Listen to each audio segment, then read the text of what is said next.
Hello, horror fanatics. This is J.A.R. 369, and welcome back for another horror figure review for 31 horror toys in 31 days. Today, I'll be taking a look at the NECA House of a Thousand Corpses Captain Spaulding, made by NECA. Let's take a look at the packaging, and as you can see, this is not like the ultimate packaging because, well, this figure is not ultimate. You can see the window exposing the figure and the accessories. You get the, on the top says House of a Thousand Corpses, and you get the little bag right here, probably full of fried chicken. You get the skull and crossbones and fried chicken line right there, and gasoline. And you get an image of Captain Spaulding saying, "Howdy, folks." And to celebrate the 20th anniversary of House of a Thousand Corpses. On the side, you get an image of the figure, and the other side, same thing, same figure, but with a different pose. And on the back, there's variations of the figure in different poses. Yeah, so that's about it. Let's take out Captain Spaulding out of the package. Here is Captain Spaulding out of the package. Let's take a closer look at the figure. Now, take a look at the likeness to the late actor Sid Haig. Well, behind like the clown makeup, I'd say it's not too bad. Not too bad at all. Looks pretty good. Pretty decent, but still not too bad. Yeah, not too bad. Decent likeness to him. The clown makeup looks good. Everything on him. You get the beard right there. You can see some wrinkles. Yeah, so that's about it for the head sculpt. Now take a look at the outfit here, the Stars and Stripes outfit, like the Uncle Sam type. I should have reviewed this figure during 4th of July. But anyway, still really good. And you can see this little skull right there, you know, the little pull, and there's like a little pull string right there. If you pull it, it makes the skull goes chattering and noises on all that. Underneath the coat, you can see there's like a little hot dog shirt right there. And take a look at the hands. You can see some open, relaxed hands. But if you look at the hands, you get one hand says love, and the other hand says hate.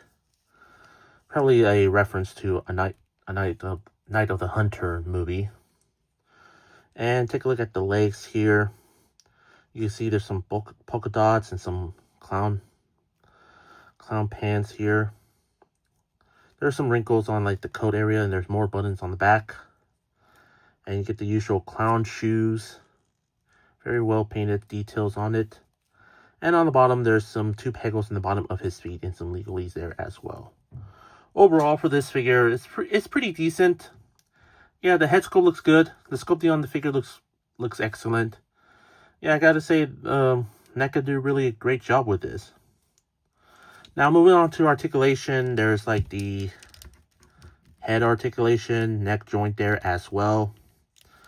The arms do go fully rotate. It does go in and out, bend at the elbows, rotate at the, like, whatever collar right there. But wrist do rotate and has the hinge. Some waist rotation. No leg articulation, sadly.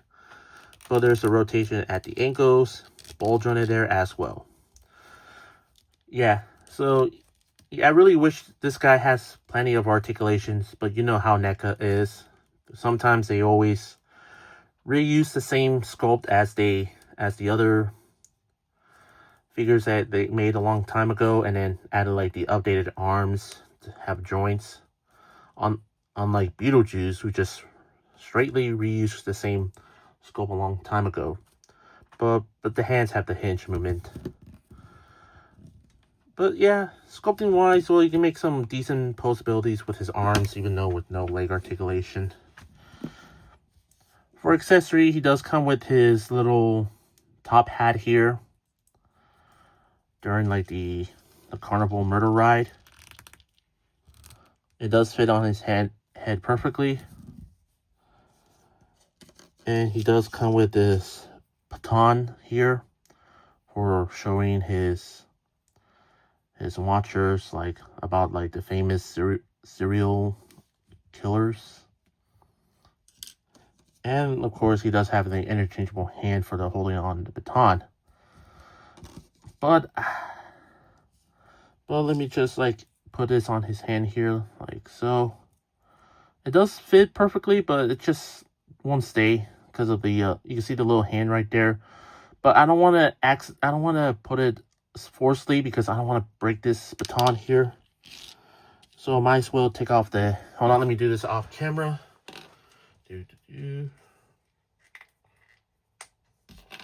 Put the regular hand there. So yeah, there we go. Let me take off his top hat. And there you go. There you have Captain Spaulding. Like, took off his top hat for everyone to welcome or something. Yeah. Overall, for this figure itself, I think it's a pretty decent looking figure. I really wish he is fully articulated, like on the legs. Or maybe he's just given like a ultimate treatment. I'm not sure how NECA can make a ultimate Captain Spaulding to the likeness rights. Or I mean they released this figure already. But still, overall, not too bad looking figure. Yeah, I do definitely recommend getting this figure. Yeah, I'm not sure if he's available right now because I got this guy back in 2024 or somewhere long before. But again, the figure looks great. I really think this figure looks decent. The head sculpt looks okay. The sculpting looks really good. Articulation, well, I really wish he has the same ultimate articulation. But I'm pretty sure you can make him some decent posabilities with his arms. At the end of the day, it's a decent figure for your collection. If you missed out on the original Captain Spaulding figure from like a long time ago, then you're checking second chance if you're lucky enough to find this figure anywhere else for like a decent retail. I mean, well, it is $30, so almost, so $5 less than your regular Ultimates NECA figures. For my rate, I'm gonna give Captain Spaulding a 8 out of 10. I hope you enjoyed my review. If you did, please consider like, comment, share, and subscribe if you're new to my channel. And follow me on Instagram, Threads, and Blue Sky. All 3 links will be in the description down below. That's all I have to say. This is the NECA House of 1,000 Corpses Captain Spaulding figure made by NECA. And this is J.A.R. 369. Thank you very much for watching, and I'll see you tomorrow for the next horror figure review for 31 horror toys in 31 days.